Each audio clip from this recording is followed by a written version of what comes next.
Hi friends, welcome back to Mazhathulli creations. നമ്മുടെ വീട്ടിലൊരു super hero ഉണ്ട്. അവരെ ഇടിക്കുകയും തൊഴിക്കുകയും ഒക്കെ ചെയ്യുമെന്ന് അച്ചൂട്ടൻ പുഷ്പൻ ചേട്ടനോട് പറയുന്നു. ഇത് കേട്ട് പുഷ്പൻ സ്വന്തമായിട്ട് പുകഴ്ത്തി പറയുന്നുണ്ട്. എന്നാൽ അച്ചൂട്ടൻ പറയുന്നു, രാവിലെ എന്താ പുഷ്പൻ ചേട്ടൻ പുട്ടാണോ കഴിച്ചത്? നല്ല തള്ളാണല്ലോ തള്ളുന്നത്. അച്ചു, ഞാൻ കാര്യം പറയുമ്പോഴേ അത് കളിയാക്കി എടുത്താലേ എന്റെ സ്വഭാവം മാറും, പറഞ്ഞേക്കാം. ഓഹോ, ആനമട്ട നുണയും പറഞ്ഞുകൊണ്ട് വന്നിട്ട് ഞാൻ കള്ളത്തരം കണ്ടുപിടിച്ചപ്പോ കിടന്ന് ഉരുളുകയാണല്ലേ. അച്ചൂട്ടൻ ആലോചിക്കുന്നു, അമ്മയുടെ കാര്യം ആരോടെങ്കിലും പറഞ്ഞാൽ ശക്തി പോവെന്നാണല്ലോ പറഞ്ഞത്. ഇനിയിപ്പോ ഞാൻ എന്ത് ചെയ്യും? ഇവിടെ എവിടെയെങ്കിലും ഒരു ആചാര്യസ്വാമിയുടെ പ്രതിമ ഇരിക്കുന്നത് പുഷ്പൻ ചേട്ടൻ കണ്ടായിരുന്നോ എന്ന് പുഷ്പൻ ചേട്ടനോട് ചോദിക്കുകയാണ് അച്ചൂട്ടൻ. ഏത് ആചാരസ്വാമി എന്ന് പുഷ്പൻ ചേട്ടൻ ചോദിക്കുന്നു. അങ്ങനെ ഏത് ആചാരസ്വാമി എന്നൊന്നുമല്ല, ഒരു ആചാരസ്വാമിയുടെ പ്രതിമ. എന്താ അച്ചൂട്ട അങ്ങനെ ചോദിക്കാൻ കാര്യമെന്ന് പുഷ്പൻ ചേട്ടൻ ചോദിക്കുന്നു. അത് മുന്നിൽ വെച്ച് പ്രാർത്ഥിച്ചാൽ നമുക്ക് സൂപ്പർ ഹീറോ ആവാന്നാ പറയുന്നത് എന്ന് അച്ചൂട്ടൻ പറഞ്ഞപ്പോൾ പുഷ്പൻ ചേട്ടൻ പറയുന്നുണ്ട്, നിന്നെ ആരോ പറഞ്ഞ് പറ്റിച്ച ലക്ഷണം ഉണ്ടല്ലോ എന്ന്. പറ്റിച്ചതല്ല, സത്യമാ, എനിക്ക് വിശ്വാസമാ ആ ആചാര്യസ്വാമി ഉണ്ടെന്ന്. കുറച്ച് നേരമായല്ലോ തുടങ്ങിയിട്ട്. ആചാരസ്വാമി കുന്തം കൊടച്ചക്രം പോയിരുന്ന് പഠിക്കാൻ നോക്കച്ചു, വെറുതെ സമയം കളയാതെ എന്ന് പറഞ്ഞ് പുഷ്പൻ ചേട്ടൻ അവിടെ നിന്ന് പോയി. ഏതു നേരവും പഠിക്ക് അത്ര തന്നെ. ആചാരസ്വാമിയെ കൈ കിട്ടിയാൽ പ്രാർത്ഥിച്ച് പ്രാർത്ഥിച്ച് ഞാനൊരു സൂപ്പർ ഹീറോ ആകും. പിന്നെ പഠിത്തമൊക്കെ എന്തിനെ പോലെയായിരിക്കും. ഇവിടുന്ന് 2 വെടി കഴിഞ്ഞു. എല്ലാത്തിനും ആചാര്യസ്വാമിയെ കണ്ടു കിട്ടിയാലേ പറ്റൂ. മുറിയിലെന്ന് നോക്കാം. അങ്ങനെ അച്ചൂട്ടൻ മുറിയിൽ ഒക്കെ അന്വേഷിക്കുന്നുണ്ട്. അവിടുന്ന് ഒരു കൃഷ്ണബൊമ്മ കിട്ടുന്നുണ്ട്. അപ്പോൾ ഈ കൃഷ്ണസ്വാമിയാണല്ലേ അമ്മയുടെ ഈ ആചാര്യസ്വാമി, അതുകൊണ്ടാണ് എനിക്ക് കിട്ടാതിരിക്കാൻ ഒളിപ്പിച്ചു വെച്ചത്. ആ സമയം അച്ചു എന്ന് വിളിച്ച് രാധ അവിടേക്ക് വരുന്നു. പെട്ടെന്ന് ആ ബൊമ്മ പിന്നിൽ ഒളിപ്പിക്കുകയാണ് അച്ചൂട്ടൻ. അച്ചു, നീ ഇവിടെ എന്തെടുക്കുക? നിന്നെ ഞാൻ എവിടേക്ക് നോക്കിയെന്ന് രാധ ചോദിക്കുന്നു. ഞാൻ ഇവിടെ വെറുതെ എന്ന് അച്ചൂട്ടൻ പറഞ്ഞപ്പോൾ രാധ ചോദിക്കുന്നുണ്ട്, അതെന്താ നിന്റെ കയ്യിലെന്ന്. ചോദിച്ചത് കേട്ടില്ലേ? എന്താ അവിടെ എന്ന് ചോദിച്ച് അവിടേക്ക് കൃഷ്ണനും വന്നു. ഞാൻ അച്ചൂട്ടനെ കാണാതെ വന്നതാണ്. നോക്കിയപ്പോ എന്തോ ഒരു പണി ഒപ്പിക്കുകയാണ് കക്ഷി. ഒന്നും ഇല്ലെന്നേ, ഞാൻ വെറുതെ ഈ അമ്മ വെറുതെ പറയാണെന്ന് അച്ചൂട്ടൻ പറഞ്ഞപ്പോൾ ഒന്നുമല്ലെന്നേ, അവന്റെ കയ്യിൽ എന്തോ ഒന്നുണ്ട്. പ്രസാദ് ഏട്ടൻ ഒന്ന് നോക്കിക്കേ എന്ന് രാധ പറയുന്നുണ്ട്. എന്താ മോനെ കയ്യിലെന്ന് കൃഷ്ണൻ ചോദിക്കുന്നു. നോക്ക് പ്രസാദ് ഏട്ടാ എന്ന് രാധ പറയുന്നുണ്ട്. അങ്ങനെ കൃഷ്ണൻ തന്നെ അച്ചൂട്ടന്റെ കയ്യിലിരിക്കുന്ന അതെന്താണെന്ന് നോക്കാനായി വരുന്നുണ്ട്. ആ സമയം ആരതി വിളിക്കുന്നുണ്ട് ഫോണിൽ. കൃഷ്ണൻ ഫോൺ എടുക്കാൻ പോയ സമയം പെട്ടെന്ന് അച്ചൂട്ടൻ ആ ബൊമ്മ കട്ടിലിന്റെ അടിയിൽ ഒളിപ്പിക്കുന്നു. ഞാൻ എത്ര തവണ ചേച്ചിയെ വിളിച്ചു, എവിടെയായിരുന്നു ഫോണെന്ന് ആരതി ചോദിക്കുന്നു. അയ്യോ, അപ്പുറത്ത് ചാർജിൽ ഇട്ടേക്കുമായിരുന്നു. എന്താ എക്സാം കഴിഞ്ഞോ? എളുപ്പമായിരുന്നോ എല്ലാം എന്ന് രാധ പറഞ്ഞപ്പോൾ ആരതി പറയുന്നുണ്ട്, നൂൽപാലത്തിലൂടെയുള്ള യാത്രയായിരുന്നു. റിസൾട്ട് വരുമ്പോൾ അറിയാൻ തോക്കുവോ ജയിക്കുമോ എന്ന്. ഇത്രയും കഷ്ടപ്പെട്ടിട്ട് ജയിച്ചില്ലെങ്കിലാ എന്റെ കയ്യിൽ നിന്ന് വാങ്ങിക്കുന്നത്. നല്ല അടി കിട്ടിയാൽ നന്നാവൂ എന്ന് രാധ. അടി കിട്ടിയെങ്കിലേ നന്നാവൂങ്കിലേ ഇവിടെ ചിലരുണ്ട്, വരുമ്പം ചേച്ചി 2 കൊടുത്തു നോക്ക് എന്ന് ആരതി മുരളിയെ നോക്കിയിട്ട് പറയുന്നുണ്ട്. മുരളിയായിരിക്കും നീ കുത്തുന്നത്. ഒന്നുമില്ലെങ്കിലും നിന്റെ കൂട്ടിനെ കൂട്ടു വന്നതല്ലേ, ആ നന്ദിയെങ്കിലും നീ കാണിക്കണ്ടേടി എന്ന് രാധ പറഞ്ഞപ്പോൾ ആരതി പറയുന്നു, ചെയ്ത ഉപകാരങ്ങൾക്ക് നന്ദി കാണിക്കേണ്ടി വന്നാൽ അത് ഒരുപാട് കാണിക്കേണ്ടി വരും ചേച്ചി. തൽക്കാലം ഞങ്ങൾ എന്തായാലും അങ്ങോട്ട് വന്നിട്ട് കാണാം, ഞങ്ങൾ അങ്ങോട്ട് മടങ്ങി വരികയാണ്. ഓഹോ, അപ്പൊ ഇത്രയുള്ള വിശേഷങ്ങള് എന്ന് രാധ ചോദിക്കുന്നു. ബാക്കി നേരിട്ട് കണ്ടിട്ട് സംസാരിക്കാമെന്ന് പറഞ്ഞ് ഫോൺ വെക്കുകയാണ് ആരതി. ഫോൺ വിളിച്ചാൽ ദാദി 2 വാക്ക് കഴിഞ്ഞു എന്ന് രാധ. പ്രസാദേട്ടാ, ഇവന് വെറുതെ വിടല്ലേ, എന്താ കയ്യിലെന്ന് നോക്കിയേ എന്ന് രാധ വീണ്ടും പറയുന്നുണ്ട്. ഒന്നുമില്ലെന്നേ, ഞാൻ വെറുതെ അമ്മയെ ഫൂളാക്കാൻ കൈ പുറകിൽ പിടിച്ചതാണെന്ന് അച്ചൂട്ടൻ പറയുന്നുണ്ട്. എടാ നിന്നെ ഞാൻ എന്ന് പറഞ്ഞിട്ട് അച്ചൂട്ടൻ പുറത്തേക്ക് ഓടുന്നു. ആ കൃഷ്ണബൊമ്മ ഇപ്പോഴും കട്ടിലിനടിയിൽ ഒളിപ്പിച്ചു വെച്ചിരിക്കുകയാണ് അച്ചൂട്ടൻ. ശേഷം കാണിക്കുന്നത് മേഘനാഥൻ എവിടെയോ പുറപ്പെടാൻ ഇറങ്ങുന്നു. ഭവാനി പിന്നിൽ നിന്നും വിളിക്കുന്നുണ്ട്. എന്താ മോനെ നീ ഈ അമ്മയോട് ഒരു വാക്ക് പോലും സംസാരിക്കാതെ പോന്നത്? ഞാൻ നിന്നെ ഇവിടെ കാത്തു നിൽക്കായിരുന്നു എന്ന് എന്ന് ഭവാനി പറഞ്ഞപ്പോൾ മേഘനാഥൻ പറയുന്നുണ്ട്, എന്നെ കാത്തു നിൽക്കാൻ ഞാൻ പറഞ്ഞായിരുന്നോ? മക്കൾ പറഞ്ഞിട്ടല്ല അമ്മമാര് കാത്തു നിൽക്കുന്നത്, എന്തെങ്കിലുമൊക്കെ കാര്യമുണ്ടായിട്ടാണെന്ന് ഭവാനി. ദേ ഒരു കാര്യം ഞാൻ പറഞ്ഞേക്കാം, എന്തെങ്കിലും കാര്യം സാധിക്കാനുള്ള ഈ നാടകം കളി അഭിനയവും ഒന്നും എന്നോട് വേണ്ട. ആദ്യം കാര്യം പറ, വളച്ചു കിട്ടാറില്ലെന്ന് മാത്രം.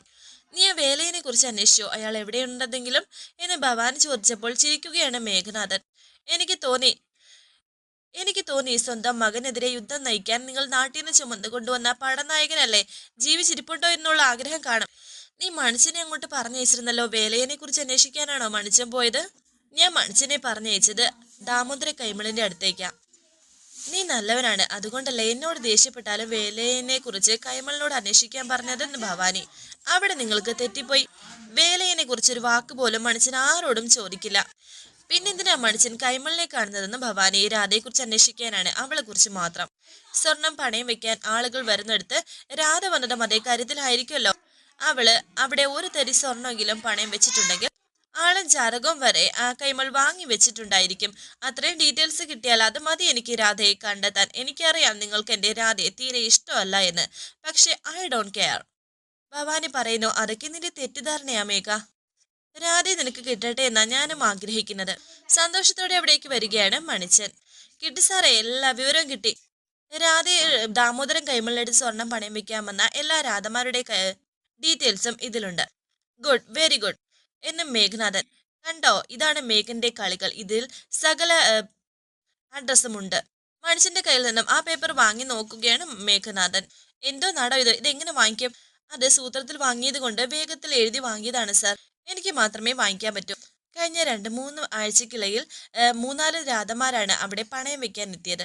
അതിൽ ആദ്യത്തെ ആള് കുർവാക്കുന്നിൽ രാധമാരാജ, വയസ്സ് 45. ചെറിയൊരു മുട്ടുകമ്മലും പൊട്ടിപ്പോയ അരഞ്ഞാണമാണ് പണയം വെച്ചിരിക്കുന്നത്. 45 വയസ്സുള്ള രാധയുടെ കാര്യം ആർക്ക് കേൾക്കണം? ബാക്കി വായിക്കണോ താൻ എന്ന് മേഘനാഥൻ പറയുന്നു. അടുത്തത് രാധ, ഒരു റിട്ടയർഡ് സ്കൂൾ ടീച്ചറാണ്, 70 വയസ്സ്. നാലാമത്തെ രാധ കഴിഞ്ഞ ആഴ്ച വണ്ടി ഇടിച്ച് മരിച്ച രാധമ്മ പൗലോസ്. അതും ഈ പറഞ്ഞതുപോലെ ഒരു 43 വയസ്സ് കാണും. എന്നാൽ ഇതൊക്കെ കേട്ട് ദേഷ്യത്തോടെ മേഘനാഥൻ മണിച്ചന്റെ കഴുത്തിന് കുത്തിപ്പിടിച്ചിട്ട് പറയുന്നു, എടോ നിർത്ത്. താൻ എന്താണോ മനുഷ്യനെ വിഡ്ഢിയാക്കണോ? എവിടെയോ കിടന്നവര് അരിഞ്ഞാണം പണയം വെച്ച കഥ കേൾക്കാൻ ഇരിക്കുന്നവനാണോ ഞാൻ? വിട് മേഘ, അവൻ ചത്തുപോകുമെന്ന് ഭവാനി. മനുഷ്യനെ കുറ്റം പറഞ്ഞിട്ട് കാര്യമില്ല. അവൾ സ്വന്തം പേരിൽ പണയം വെക്കില്ല എന്നുള്ള കാര്യം ഉറപ്പാണ്. അവൾക്ക് മറ്റൊരു പേര് കാണും. ഏതായാലും നിനക്ക് വലിയ കഷ്ടകാലാണ്. അതല്ലേ നീ ചെയ്യുന്നതെല്ലാം ഇങ്ങനെ അബദ്ധത്തിൽ ചെന്ന് കലാശിക്കുന്നത്? ഇനി 3 മാസത്തിനകം നിന്റെ താലികെട്ട് നടക്കുമെന്ന് ജോത്സ്യൻ പറഞ്ഞതല്ലേ? ഇതുവരെ ശരിയായില്ലല്ലോ. എല്ലാം ഒന്നും ശരിയല്ല, എല്ലാം തട്ടിപ്പാണ്, വെറും തട്ടിപ്പെന്ന് മേഘനാഥൻ. മറ്റെന്തോ കുഴപ്പം വന്നിട്ടുണ്ട്. നമുക്ക് അദ്ദേഹത്തെ തന്നെ വിളിച്ച് പ്രശ്നം വെപ്പിക്കാമെന്ന് ഭവാനി. എന്ത് വേണമെങ്കിലും ചെയ്യ്, എനിക്കെന്റെ രാധയെ മാത്രം കിട്ടണം. എന്താ നടക്കുമോ എന്ന് മേഘൻ ചോദിക്കുന്നു. നമുക്ക് നോക്കാം. ആദ്യം ജോൾസിനെ വിളിക്കാൻ നീ ഒന്ന് സമ്മതിച്ചാൽ മതി എന്ന് ഭവാനി. സമ്മതിച്ചിരിക്കുന്നു. പക്ഷേ പറഞ്ഞത് ഓർമ്മയുണ്ടല്ലോ, രാധയെ കൈ വെള്ളയിൽ കിട്ടണം. അത് കിട്ടിയേ തീരൂ എന്ന് മേഘനാഥൻ. കിട്ടും, കിട്ടിയിരിക്കും, ഉറപ്പാണ്. നിനക്ക് എന്നെ വിശ്വസിക്കാം എന്ന് ഭവാനി. അത് കേട്ട് മേഘനാഥൻ മുറിയിലേക്ക് പോകുന്നു. ഞാൻ തന്നെ രാധയെ തീർച്ചയായും കണ്ടുപിടിക്കും മേഘനാഥ. അത് നിനക്ക് വേണ്ടിയല്ല, എനിക്ക് വേണ്ടി. എന്നിട്ട് വേണം എനിക്ക് അവളുടെ ശവദാഹം നടത്താൻ എന്ന് ഭവാനി പറയുന്നുണ്ട്. ശേഷം കാണിക്കുന്നത് മേഘനാഥൻ ഏർപ്പാടാക്കിയ 2 സ്ത്രീകൾ സെൻസസ് എടുക്കാൻ വന്ന ആരോഗ്യ പ്രവർത്തകരായിട്ടാണ് ഇപ്പോൾ അവർ വന്നിരിക്കുന്നത്. ഇപ്പോൾ അവർ കയറി നിൽക്കുന്നതും കൃഷ്ണന്റെ വീട്ടിലാണ്. ഈ വീട്ടിൽ അവരും 3 പെൺകുട്ടികളും കാണുമെന്നുള്ള കാര്യം ഉറപ്പാണ്. കണ്ടാൽ തന്നെ അറിയില്ലേ, ഒരു ഒറ്റപ്പെട്ട വീടാണിത്. ഇവിടം വരെ ഉള്ളൂ വഴി എന്നൊക്കെ അവർ തമ്മിൽ സംസാരിക്കുന്നുണ്ട്. ബെല്ലടിച്ചപ്പോൾ അവിടേക്ക് വന്നത് ഹരി. ഞങ്ങള് പഞ്ചായത്തിൽ നിന്ന് വരുന്നവരാണ്. പ്രത്യേക ആരോഗ്യ പ്രവർത്തകരുള്ള സംഘത്തിൽ ഉള്ളവരാണ്. എൻ്റെ പേര് ദേവിക, ഞാൻ മഞ്ജിമ. അല്ല, എവിടെന്നാ വരുന്നതെന്നാ ചോദിച്ചത് എന്ന് ഹരി പറഞ്ഞപ്പോൾ പഞ്ചായത്തിൽ നിന്ന് എന്നവര് പറയുന്നു. അതിന് ഇത് മുനിസിപ്പാലിറ്റി ആണല്ലോ. ഞങ്ങൾ കഴിഞ്ഞ ആഴ്ച മുഴുവനും പഞ്ചായത്തിലായിരുന്നു സെൻസസ്. അതാണ് പഞ്ചായത്തിന് പകരം മുനിസിപ്പാലിറ്റി എന്ന് പറഞ്ഞത്. ഹരി പറയുന്നു, അല്ല, ആരോഗ്യ പ്രവർത്തകരാണെന്നല്ലേ പറഞ്ഞത്? നിങ്ങൾക്ക് സെൻസസുമായിട്ട് എന്താ ബന്ധം? അതിന് കാനിഷ്മക്കാരല്ലേ വരുന്നത്? പെട്ടെന്ന് അവര് മനസ്സിൽ വിചാരിക്കുന്നു, ഈ ചെറുക്കനെ സൂക്ഷിക്കണമല്ലോ. അത് അത് ആരോഗ്യ പ്രവർത്തകരുടെ കൂട്ടത്തിൽ ഉണ്ടെന്നേ ഉള്ളൂ. ഞങ്ങൾ നേരത്തെ കാനിഷ്പരമായി ബന്ധപ്പെട്ട് പ്രവർത്തിച്ചുകൊണ്ടിരുന്നതാണ്. സെൻസർ ബോർഡിലെ. അത് കേട്ട് ഹരി പറയുന്നു, സെൻസർ ബോർഡിലോ? അത് സിനിമാക്കാരുടേതല്ലേ? സെൻസസ് ബോർഡ് എന്നാണ് ഉദ്ദേശിച്ചത്. പറഞ്ഞപ്പോൾ തെറ്റിയതാണെന്ന് മറ്റാൾ പറയുന്നു. നിങ്ങൾ രണ്ടുപേരെയും മനഃപൂർവ്വം ഒരുമിച്ച് വിട്ടതാണല്ലേ എന്ന് ഹരി ചോദിക്കുന്നുണ്ട്. ഹരി പറയുന്നു, അല്ല, സെൻസസ് ബോർഡെ ഒരാൾക്ക് തെറ്റുമ്പോൾ അടുത്ത ആളാണല്ലോ തിരുത്തുന്നത്. നല്ല ഐക്യം, അതുകൊണ്ട് പറഞ്ഞതേ ഉള്ളൂ. എന്തായാലും വന്ന കാര്യം പറയൂ. അത് കേട്ട് ആ സ്ത്രീ പറയുന്നു, അത് ഞങ്ങൾക്ക് ഇവിടെയുള്ള എല്ലാവരുടെയും ഡീറ്റെയിൽഡ് ആയിട്ടുള്ള കണക്കെടുക്കണം. എങ്കിൽ പിന്നെ നമുക്ക് അകത്തോട്ടിരിക്കാമെന്ന് പറഞ്ഞ് ഹരി 2 പേരെയും അകത്തോട്ട് ക്ഷണിച്ചു. ഈ സമയം കൃഷ്ണൻ അവിടെ തേങ്ങ പൊതിച്ചുകൊണ്ടിരിക്കുകയായിരുന്നു. രാധ അരികിലിരിക്കുന്നു. എന്താ ഇത്ര സൂക്ഷിച്ചു നോക്കുന്നത് എന്ന് കൃഷ്ണൻ ചോദിച്ചപ്പോൾ, പ്രസാദേട്ടൻ എന്ത് രസമായിട്ടാ തേങ്ങ പൊതിക്കുന്നത് എന്ന് രാധ പറഞ്ഞപ്പോൾ കൃഷ്ണൻ പറയുന്നു, ഈ ഇവന്റ് മാനേജ്മെന്റ് ഒക്കെ ഇപ്പോഴല്ലേ ഉണ്ടായത്? നേരത്തെ ഞാനൊരു കർഷകന്റെ മകനായിരുന്നു. അത് മറക്കാൻ പാടില്ലല്ലോ. ഈ സമയം എല്ലാവരുടെയും പേരൊക്കെ ചോദിക്കുകയാണ് അവർ. ചോദിക്കുന്നതിന് ആര്യ മറുപടി പറഞ്ഞപ്പോൾ മറ്റൊരു സ്ത്രീ പറയുന്നുണ്ട് ആരതിയോട്, കുട്ടി എന്താ മിണ്ടാത്തതെന്ന്. എല്ലാവരും കൂടി മറുപടി പറയുന്നതിന് ഒരാൾ പറഞ്ഞാൽ പോരെ എന്ന് ചോദിക്കുന്നുണ്ട്. പുഷ്പൻ ചേട്ടൻ പറയുന്നു, അതെന്താ സെൻസറിൽ എല്ലാവരും മറുപടി പറയണമെന്നുണ്ടോ എഴുതുമ്പോ? നിങ്ങൾ എന്താ കളിയാക്കുവാണോ? ഞങ്ങള് പഞ്ചായത്തിൽ നിന്ന് വന്നതാണെന്ന് മറക്കരുത്. ഇത് കേട്ട് ഹരി പറയുന്നുണ്ട്, മുനിസിപ്പാലിറ്റി എന്ന്. പുറത്ത് വെച്ച് ഞാനത് തിരുത്തിയായിരുന്നു. ഞാൻ മുരളി, ഇതെന്റെ ഭാര്യ ആരതി മുരളി എന്ന് മുരളി പറയുന്നുണ്ട്. ഞാൻ ഹരി, ഇതെന്റെ ഭാര്യ ആര്യ. ഭാര്യയാണെന്ന് വിചാരിക്കരുത്, മിസ് ആര്യ എന്ന് എഴുതിയാൽ മതി. ഈ സമയം എല്ലാവരും ഹരി ഒന്ന് നോക്കിയിരുന്നു. ഞാൻ പുഷ്പൻ. ഇത് കേട്ട് ആ സ്ത്രീ പറയുന്നു, നിങ്ങളിങ്ങനെ ഒറ്റയടിക്ക് പറഞ്ഞാൽ എങ്ങനെയാ? പേര്, വയസ്സ് അങ്ങനെ ഓരോന്നായിട്ട് പതുക്കെ പറഞ്ഞാൽ മതി. എങ്കിൽ ഞാൻ തുടങ്ങാമെന്ന് പുഷ്പം പറഞ്ഞപ്പോൾ അവർ പറയുന്നുണ്ട് കുട്ടി പറഞ്ഞാൽ മതിയെന്ന്. അങ്ങനെ ആരതിയുടെ പേര് പറഞ്ഞു കൊടുക്കുന്നു. അവരുടെ ഫോണിലുള്ള രേഖാചിത്രവും നോക്കുന്നുണ്ട്. അവർ പോകാൻ ഇറങ്ങിയപ്പോൾ പുഷ്പൻ ചേട്ടൻ പറയുന്നുണ്ട്, നിങ്ങൾ പോവുകയാണോ? ഇവിടെ രണ്ടു പേരും കൂടി ഉണ്ട്, അവരുടെ പേരൊന്നും എഴുതിയില്ലല്ലോ. ഞങ്ങളുടെ മൂത്ത ചേട്ടനാണ്, ഇവരുടെ മൂത്ത ചേച്ചിയും. ഇത് കേട്ട് അവർ പറയുന്നു, എന്നിട്ടെന്താ നിങ്ങൾ അവരെ ആദ്യം ആദ്യം വിളിക്കാതിരുന്നതെന്ന്. അത് കൊള്ളാം, അവരെ വിളിക്കാൻ നിങ്ങൾ പറഞ്ഞില്ലല്ലോ എന്ന് മുരളി പറയുന്നു. ഷോ വേഗം വിളിക്കാൻ അവർ പറയുന്നുണ്ട്. ഞാൻ വിളിക്കാം എന്ന് പറഞ്ഞ ഹരി അവരെ വിളിക്കാനായി പോകുന്നു. ഒരു തേങ്ങ എടുത്ത് കൃഷ്ണൻ രാധയുടെ കയ്യിലേക്ക് ഇട്ടു കൊടുത്തപ്പോൾ അതിന്റെ പൊടി രാധയുടെ കണ്ണിൽ തെറിക്കുന്നു. എന്റെ കണ്ണിൽ എന്തോ പോയി എന്ന് രാധ പറയുന്നു. തിരുമല്ലേ, ചകിരിയുടെ പൊടിയായിരിക്കും, ഞാൻ ഊരിത്തരാമെന്ന് കൃഷ്ണൻ പറയുന്നു. കൃഷ്ണൻ രാധയുടെ കണ്ണിലെ പൊടിയെടുത്ത് ഊതി കൊടുക്കുന്നു. ഹരി അവിടെ വന്നു നോക്കിയപ്പോൾ വല്ലാത്തൊരു സീൻ കാണുന്നു. അത് കണ്ട് പുഞ്ചിരിയോടെ നിൽക്കുകയാണ് ഹരി.